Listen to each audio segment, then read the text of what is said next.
do Senhor, meus irmãos, sejam bem-vindos ao nosso momento missionário da AGMIL e mais uma vez aproveitando a oportunidade para poder estar conversando com os missionários quando chegarem aqui na base missionária, a gente batendo sempre um papo, conversando para que vocês possam ver ou ouvir, né, e até usar na igreja esse vídeo para informação dos irmãos que estão lá no culto de missões ou no congresso. Bom, hoje nós estamos aqui com o pastor Marcos, com a missionária Celi, né, que veio estar aí no Brasil e está um período de férias, de descanso, e também abençoando e servindo a igreja, estarão visitando, e acredito que será um tempo muito bom para eles e para as igrejas também vão receber.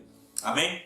Pastor Marcos, né, para dar uma palavra, se apresentar, irmã Celi, né, apesar de muita gente já conhecerem vocês, tem pessoas novas na igreja e gente que não os conhece. Amém? Amém. A paz do Senhor, amados irmãos. Meu nome é pastor Marcos Fukuda, sou natural aqui da região de Petrópolis. Alguns anos atrás, há uns 23 anos, 25 anos atrás, fui para o Japão como um DKC. Lá conheci a Jesus e voltei depois de 3 anos e meio e aqui me filiei à Igreja Metodista Wesleyana. E é um prazer estar aqui com vocês. Amém? Mais à frente daremos mais informações.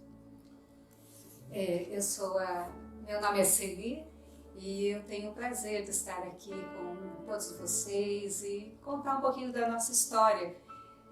Eu me aceitei Jesus aqui no Japão, no Brasil, em São Paulo. Eu sou de São Paulo, da região de Santo André, e ali eu tive uma conversão, graças a Deus, o Senhor me alcançou.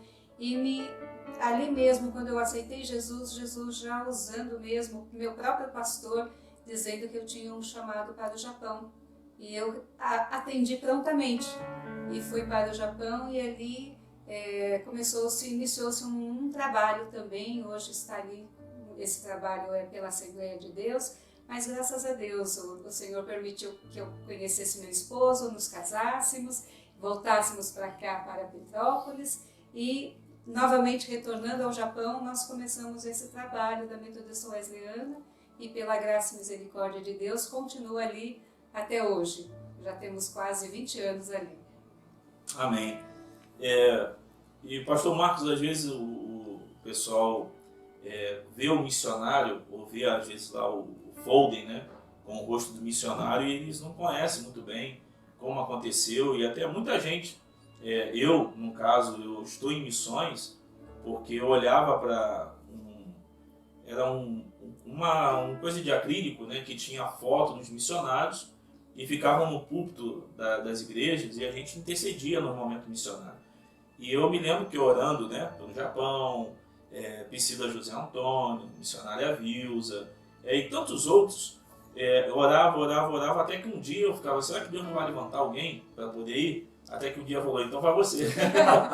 E eu, né, estou em missões graças a esses missionários que eu não conhecia a história, não sabia quem era, e hoje, né, de intercessor, poder estar junto, poder estar trabalhando e inspirando também a vida de outros, isso é importante. Qual é a sua história, né? Como foi rapidamente conversão, chegada no Japão, volta para o Brasil, e depois se torna missionário no lugar, né, onde vocês estavam? Conta rapidinho para a gente aí.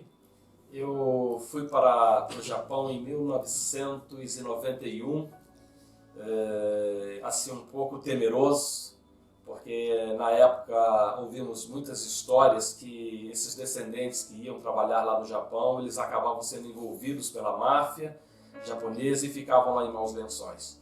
Mas tendo um amigo aqui de Petrópolis, ele falou que estava muito bom por lá e eu fui. E lá nessa andança, eu fiquei lá 3 anos e meio, e mais ou menos a partir do primeiro ano eu conhecia Jesus através de alguns descendentes que lá estavam, e através da pregação da palavra de Deus eu acabei me convertendo ao Evangelho. E nessa conversão passei a viver realmente para Jesus, entreguei realmente todo o meu coração para Ele, sem reservas, e acabei conhecendo a Celi na primeira vigília que eu fui ali no Japão. Era uma vigília na praia de Kawasaki, E a partir dali tivemos alguns contatos esporádicos e Deus acabou confirmando a nossa união. Nós namoramos, noivamos e casamos no período de 7 meses. Depois Deus nos deu uma palavra profética que Ele nos traria aqui para o Brasil e nos prepararia para que então pudesse nos levar de volta para o Japão, porque Ele tinha uma grande obra a realizar por lá. E nós viemos aqui para o Brasil e eu não tinha ideia de como seria esta obra. Na minha cabeça ela seria assim, Ele nos traria para cá, visitaríamos várias igrejas, teríamos algumas experiências sobrenaturais e então retornaríamos preparados. Mas Deus fez completamente diferente e acabamos visitando a igreja Wesleyana de Benfica, onde eu pastoreava o pastor Hamilton. E ali nós acabamos congregando e ele nos conduziu ao seminário, nós fomos preparados e então retornamos para o Japão. Esse período todo, ele durou 3 anos e meio aqui no Brasil e também através de circunstâncias preparadas por Deus, nós tivemos que retornar para o Japão porque tiveram certos acontecimentos que nos privaram muito da questão financeira. Então, não tendo mais condições de permanecer aqui no Brasil, nós retornamos para o Japão e ali Deus começou toda uma obra também em nossa vida. E damos graças porque ali a obra ela prosperou, nós conseguimos adquirir um imóvel através de financiamento pelo banco japonês de longo prazo e hoje nós temos ali um imóvel da Igreja Metodista Wesleyana. Já temos pago 13 anos de prestação e temos um lugar próprio, temos uma igreja ali firmada e graças a Deus, né, esta obra ela está ali perseverante, independente das lutas e dificuldades que nós passamos no campo. E isso tudo para a glória do nosso Deus. Amém. E Marceli, como essa chegada lá, né, esse conhecer, como que Deus faz, né, as coisas, sua chegada no Japão, como foi o processo, né, antes de ir? Sim, no meu caso foi algo, eu creio assim, eu vim de uma família budista, é melhor eu falar? Sim, tanto faz. Então, eu vim de uma família budista, e então eu não cria nem em Deus. Então foi exatamente as circunstâncias que Deus foi, eu creio assim, Deus é sábio, é poderoso, né? Então ele foi me encurralando e colocando pessoas cristãs no meu caminho. E eu trabalhei na Metodista, hoje ela é a Universidade Metodista de Rude Ramos. E ali eles faziam toda manhã tinha o devocional, né? Ou uma vez por semana, alguma coisa assim. Só que para mim eu achava bonito, mas eu não me mexi assim diretamente ainda. Mas com o tempo eu fui ouvindo a palavra de Deus e aquilo foi mexendo comigo. Então um dia eu tinha também essa moça que trabalhava comigo, uma cristã, ela chama-se Dercy, ela foi uma pessoa que eu creio que orou muito por mim, porque nós éramos muito amigas e eu gostava muito de levar aos lugares que ela queria ir.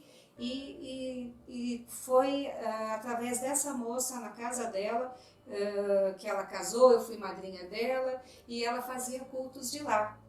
E nesse culto de lar, havia uma irmã ali pregando, e ela deu uma palavra-chave, porque a minha mente era intelectualizada, certo? Porque o budismo é uma filosofia de vida.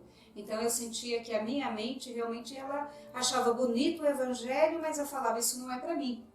Mas nesse dia foi quando ela deu uma palavra, que foi a palavra que eu creio que Deus usou para quebrar a fortaleza da minha mente, quando disse que o Senhor Jesus está sentado à destra de Deus Pai. Essa palavra para mim foi chave, porque eu pensei assim, então Deus existe, porque por ela ter falado isso, ela tirou isso da Bíblia, né? Eu falei, então Deus existe, Jesus é Senhor, porque Deus não daria, ninguém dá o lugar do braço direito para alguém sem não confiar. Então isso ficou na minha mente, eu saí daquela reunião, uma reunião simples de família, mas eu saí daquele lar, eu fui para casa e comecei a falar, Senhor Jesus, o Senhor me perdoa, porque eu não sabia que o Senhor era Senhor. E no que eu dobrei o joelho e comecei a falar com Jesus, eu falei, a partir de hoje a minha vida é tua. eu não dou um passo mais sem que o Senhor dirija minha vida. Sempre me emociono porque foi muito forte. E aí eu falei assim para Jesus que eu queria servi-lo. E foi muito rápido esse processo dele falar assim, então eu já vou te mandar para o Japão. Então a minha vida nessa conversão foi de querer estar na igreja. Eu não queria saber mais nada do mundo, meus amigos ligavam, eu falei, não, eu tenho outro compromisso melhor. E aí foi uma vida assim com o Senhor Jesus, e foi logo que ele mandou para o Japão, e o pessoal falava, então, se você quer ganhar dinheiro, você quer não, eu vim falar de Jesus para você. E pela misericórdia, eu creio que foi o período estratégico, porque foi onde muitas vidas se converteram. Para a glória de Deus, porque eu sei que Deus mandou na hora certa que aqueles descendentes estavam chegando, nós estávamos chegando, não conhecia a língua, não tinha família, então aquele lado emocional carente fez com que eles aceitassem a palavra de Deus, e nisso muitas pessoas se converteram. E Jesus aproveitou e falou, ela está no primeiro amor, ela vai falar de Jesus. Então foi onde muitas vidas foram ganhas, foram batizadas, e não haviam pastores. Então tinha esse pastor que batizou, o pastor Marcos, é um pastor americano, ele é americano e missionário, foi missionário 11 anos no Japão, no Brasil, 11 anos no Brasil. Depois ele foi para o Japão e está lá até hoje, então ele tinha o português. E ele foi quem batizava, como eu o conheci, então as vidas que aceitavam Jesus eu levava para ele e outros para a Assembleia de Deus que tinha ali também. A identificação de cada um. Porque como eu não tinha essa noção, eu era uma nova convertida, então eu falei assim, então eu vou dar para esse pastor, e aí ele cuida no sentido de batizar, né? E voltava para a região onde nós estamos até hoje, que é essa região de Kamikawa, onde, e lá a gente ficava numa igreja japonesa orando e lendo a Bíblia, né? O que nós fazíamos todo domingo, porque não havia pastores, né? E aí Deus começou a trabalhar, a levantar vidas, né? E uma das vidas, né, que vieram a ser pastores, foi exatamente o pastor Marcos, que ele vinha visitar o trabalho, e como ele aceitou Jesus lendo muito a palavra de Deus, ele tinha muita palavra para dar para a gente. Então foi uma bênção, né? E eu orava porque eu falei, Jesus, quem que vai ensinar? A gente precisa de alguém aqui, mas não tinham pastores ainda, né? E foi que Deus foi trazendo, então foi levantando o grupo através do conhecimento que ele tinha de ler a Bíblia, né? Então foi assim esse processo. Às vezes a questão do chamado missionário é muito mistificado, né?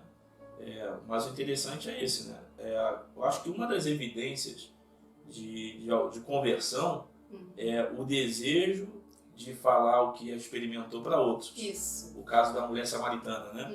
Experimenta algo maravilhoso para a vida, ela vai lá, aquele monte perdido, né? Fala, eu achei alguém. Talvez esse seja o Messias, o Cristo, né? Sim. E vai aquele monte de gente até ele, e a cidade, né, vai até Cristo, e depois de terem escutado Jesus, eu gosto da expressão que eles usam, né?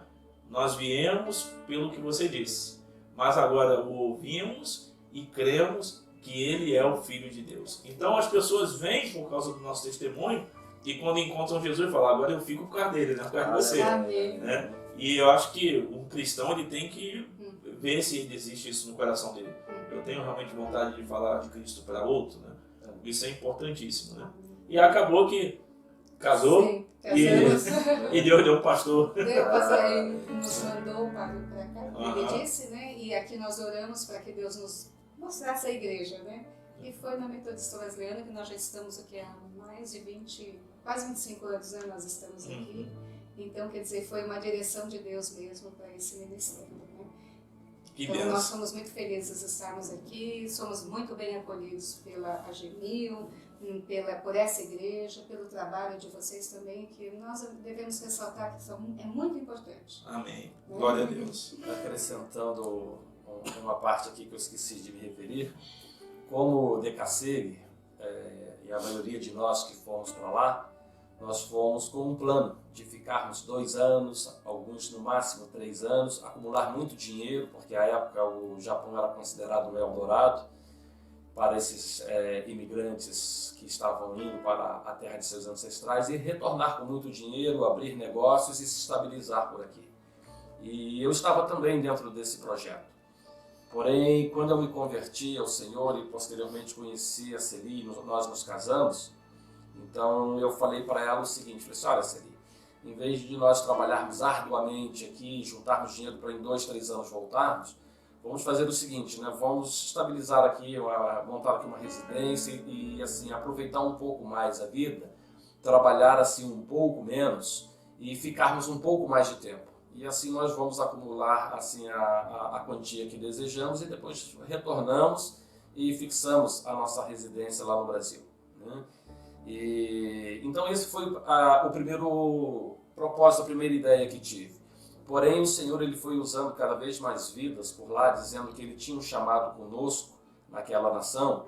E o interessante é que a maioria dos brasileiros e estrangeiros que lá estavam, eles queriam o mais rápido possível voltar para o Brasil, porque sentiam falta da terra, da comida, dos familiares, dos amigos, né?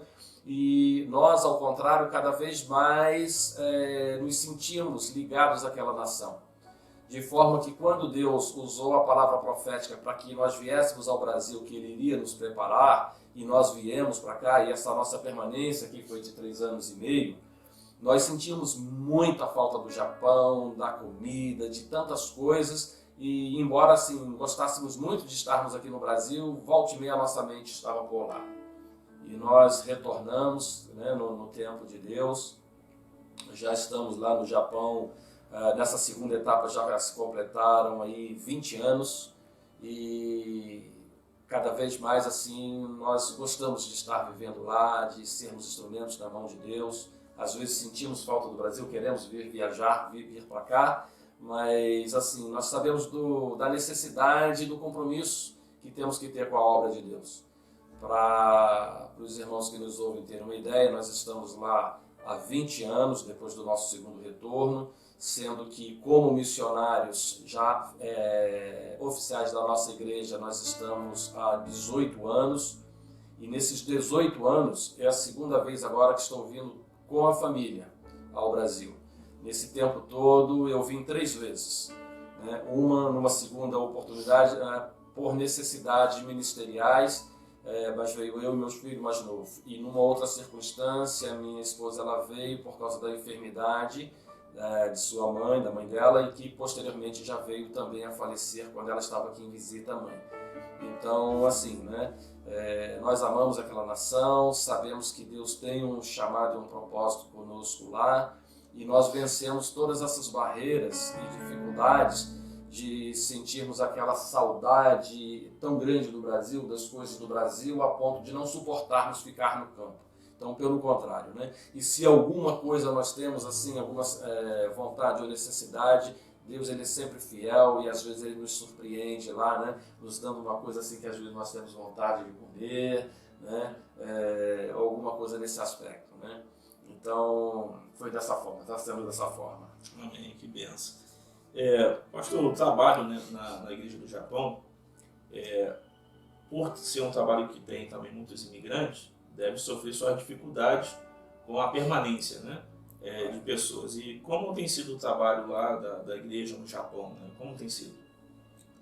A maioria das igrejas formadas por estrangeiros, tanto a comunidade brasileira quanto peruana, tailandesa, filipina, bom, pelo menos a questão mais aqui de brasileiros e peruanos, os latinos, é uma igreja mista, né, em termos de culturas, porque na nossa igreja, por exemplo, nós temos brasileiros, peruanos, temos uma filipina, temos japonesa, já tivemos outras nacionalidades. Então nós já enfrentamos, às vezes, em algumas situações mais delicadas, esse problema cultural, porque cada um pensa de uma maneira e vem de uma cultura, de uma família, de uma criação.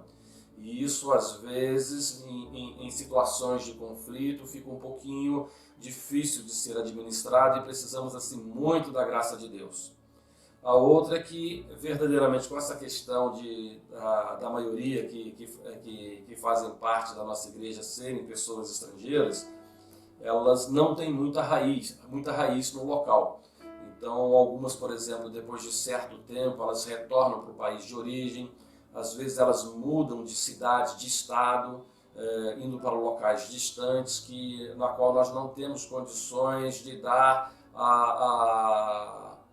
assim, o cuidado pastoral e ali formar uma nova comunidade, né?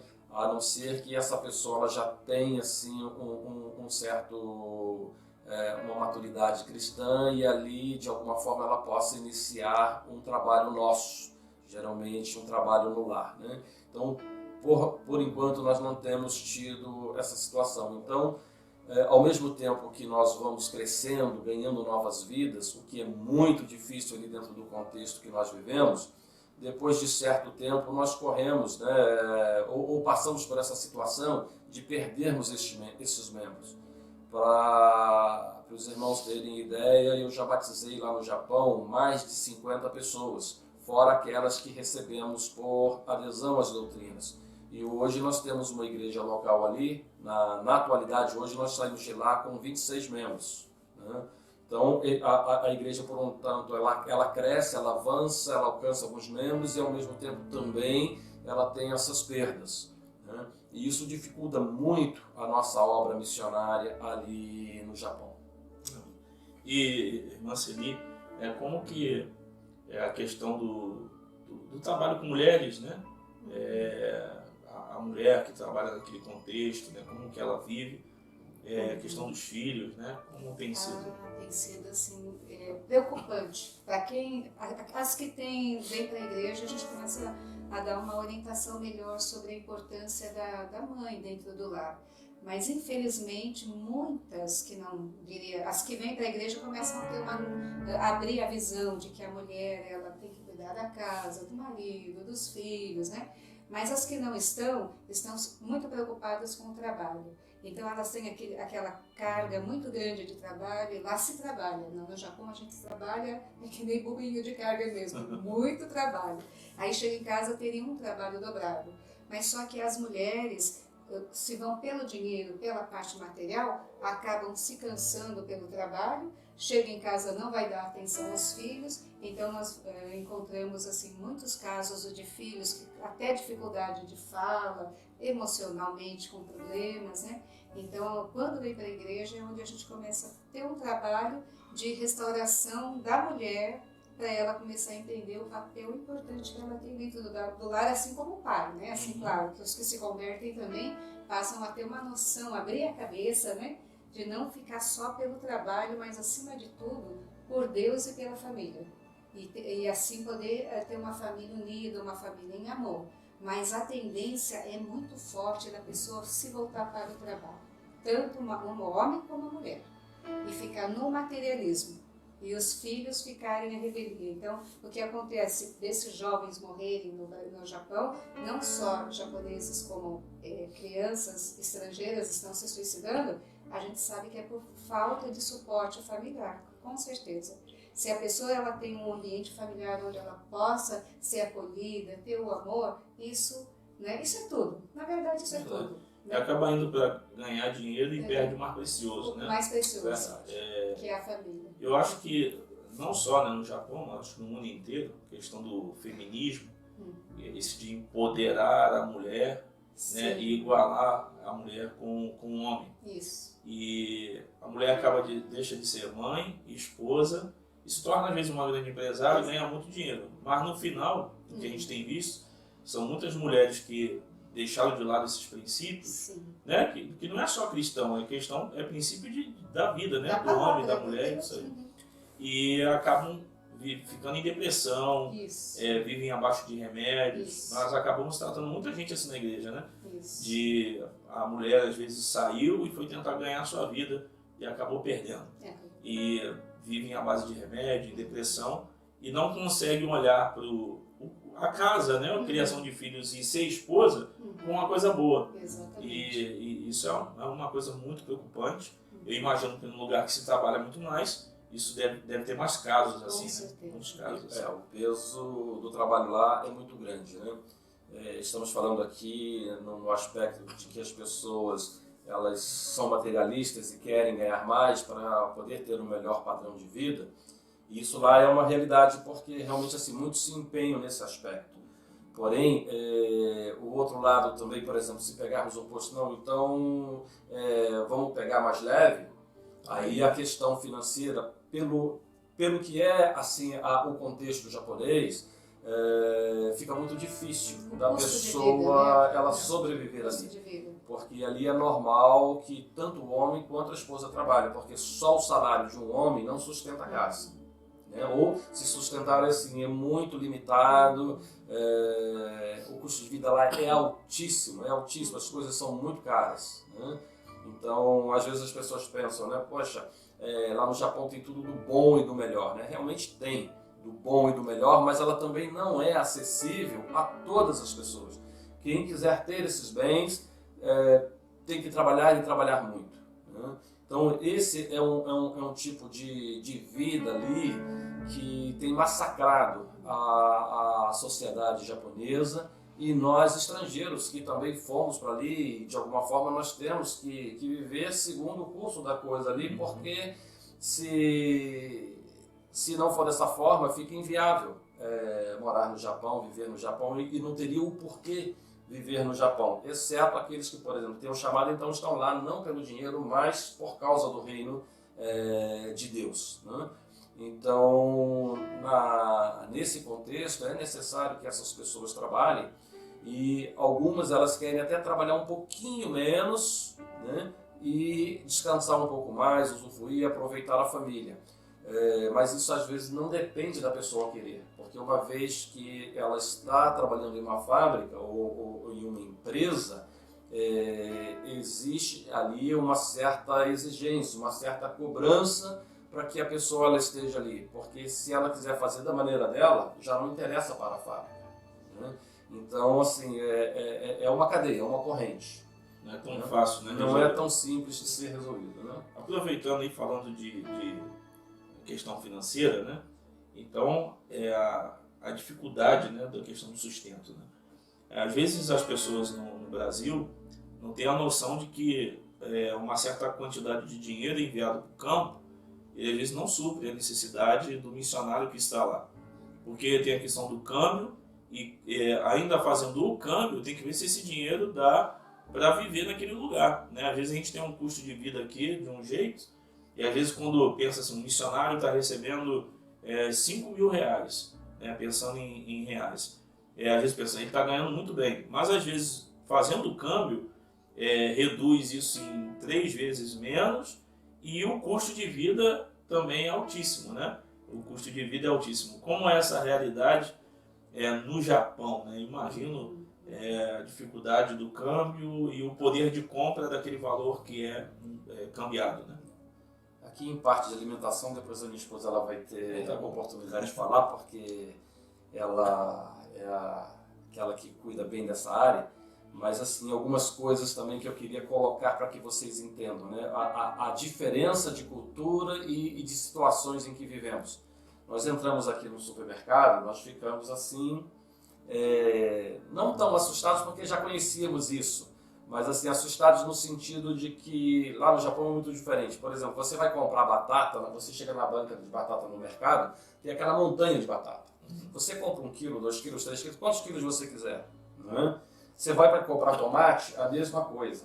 Né? Você escolhe a quantidade que você quer levar. Né? É difícil aqui, por exemplo, comprar 1, 2 tomates apenas, 1, 2 batatas, né? Mas lá no mercado, quando nós vamos, por exemplo, 2 tomates numa bandejinha, né? E às vezes, dependendo da época do ano, de acordo com a produção, porque sempre tem essa variedade de preço, mas, por exemplo, em média, 2 tomates médios lá custam em torno de 250 a 300 ienes, né? O que seria aí de em torno de $2 ou um pouquinho mais.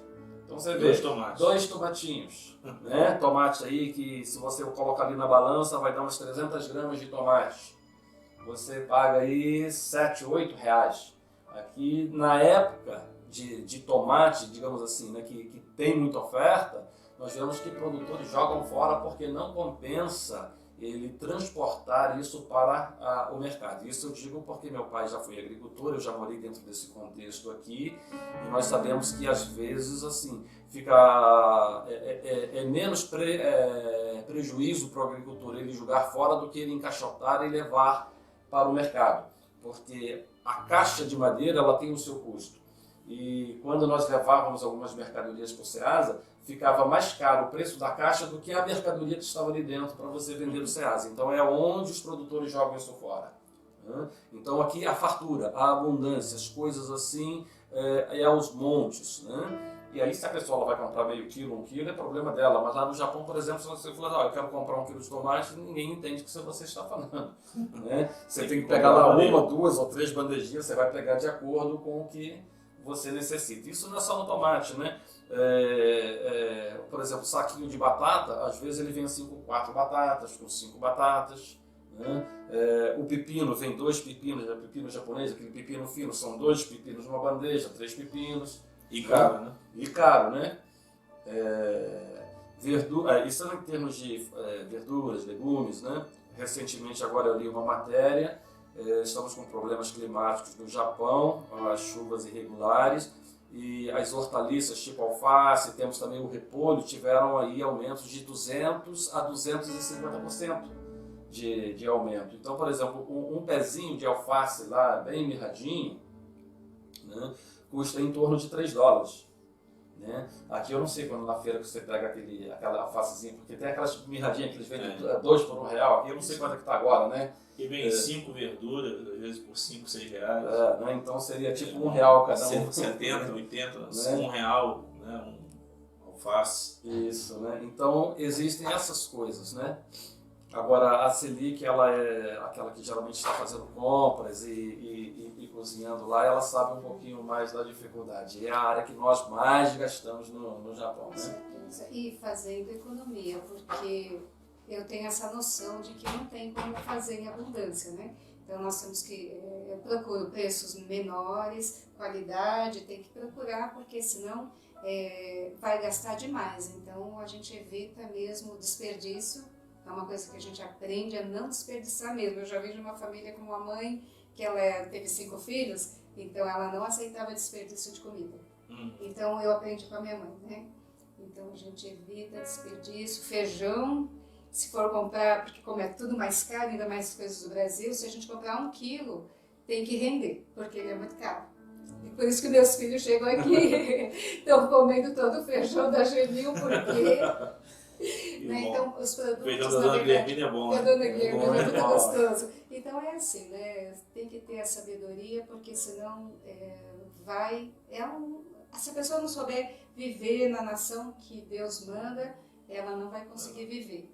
Então tem que ter a sabedoria mesmo de evitar gastar onde dá, aproveitar as frutas da época, o que é da época, um preço... Ser um mordomo, né? O mandato bíblico de ser mordomo é para a preservação da gente mesmo. Né? Sem dúvida. E às vezes a pessoa gasta demais e às vezes quando pensa que Deus nos privou de alguma coisa em falar, sejam mordomos, né? Vocês não são dono, cuide do que eu estou dando. E isso é para preservar a nossa própria vida e abençoar a nossa própria vida. Bom, que pena que o tempo às vezes é curto, né? E a gente quer fazer tantas perguntas. Nós, primeiro, Pastor Marcos, uma palavra para a nossa igreja, para aqueles que estão nos ouvindo sobre missões, sobre por que apoiar, né? Não deixar, não largar a corda, porque tem muita gente descendo no poço. Depois a missionária seria. Amém? Bom, em primeiro lugar, missões, porque Jesus nos deu essa incumbência. Ele é o nosso maior exemplo e ele veio, né, para salvar os perdidos. E ele deu então essa ordem à igreja: ide por todo mundo e pregai o evangelho a toda criatura, batizando-os em nome do Pai, do Filho e do Espírito Santo. Todo aquele que crer e for batizado será salvo, quem não crer, porém, será condenado. E lá em Romanos, Paulo fala da necessidade de pregarmos, porque todo aquele que clamar pelo Senhor será salvo. Mas como é que eles vão clamar, né, se não sabe a quem clamar? Não é verdade? Então nós temos que nos prontificar, nós temos que obedecer essa ordem de Jesus. E para que alguém se prontifique aí, né, ele precisa ter esse chamado, e uma vez tendo chamado, Deus vai enviar, e Deus também providencia o sustento. Eu creio dessa forma. Né? E da onde que Deus vai prover esse sustento, irmãos?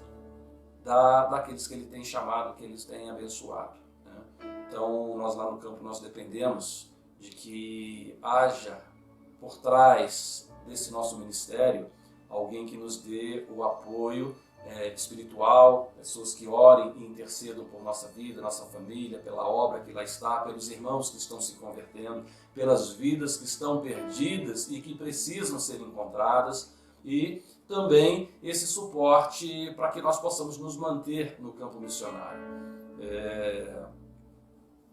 Às vezes nós encontramos certas dificuldades e por mais que o Brasil assim ele se empenhe, nós reconhecemos esse empenho, porém, como nós comentamos aqui dentro dessa entrevista aqui, uma parte, né, que seria essa parte econômica, nós vemos que o custo de vida lá é altíssimo, nesse contexto em que nós estamos, né?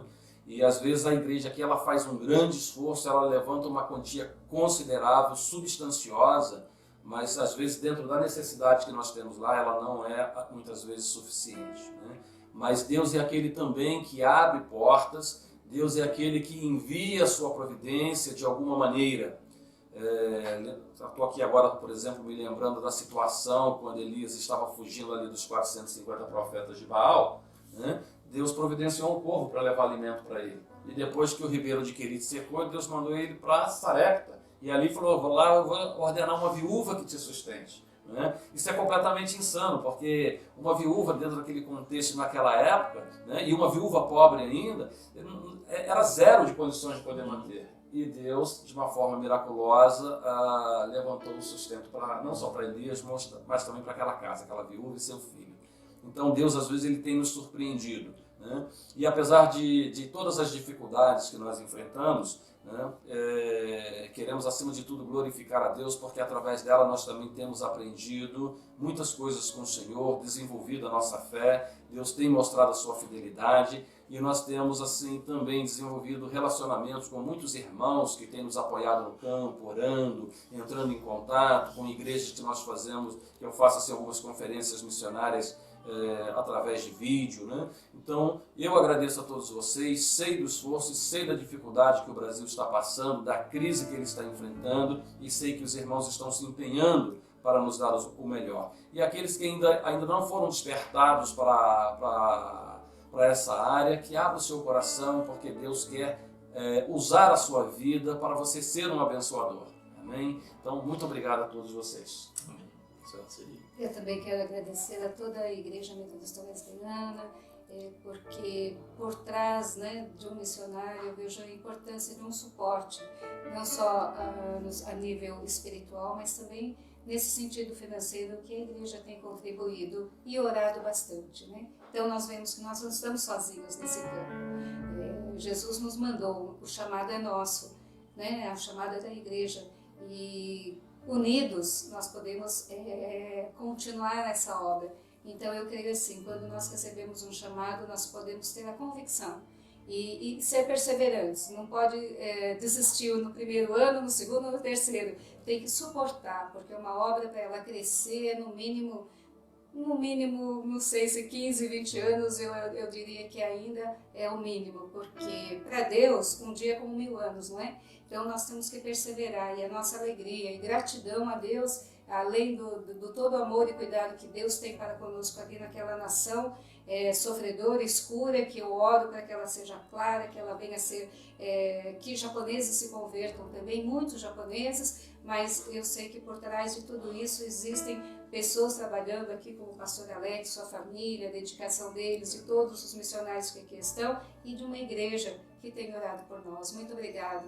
Coloco aqui todos os nossos bispos, o pastor Hamilton, da agência, que é aqui da Secretaria-Geral de Missões, que sempre nos apoiou, sempre está ali conosco, segurando a corda, assim como vocês aqui estão. Muito obrigada, e estamos com muita gratidão de estarmos aqui hoje, esse tempo que nós estamos aqui, logo vamos voltar para lá, mas nós sabemos que nós temos que voltar. Então, por isso, vocês, obrigada por todo o apoio que tem nos dado. Amém. Amém. Deus abençoe, meu irmão. Se você ainda não é alguém que esteja orando, contribuindo, faça parte disso. Esse foi o nosso momento missionário da GEMIL, que Deus possa te abençoar, né? Se inscreva no canal do YouTube, esteja participando, assim, todas as vezes que tiver um vídeo novo, você vai ser contactado para poder assistir, participar. Passe esse vídeo no seu grupo pequeno, no GECEL, ou então na igreja, no culto, conselho missionário, né? É importante a igreja conhecer os nossos missionários e saber o que eles estão fazendo, o que tem acontecido com missões na nossa igreja. Que Deus te abençoe, até a próxima, fique com Deus, paz. Amém, paz.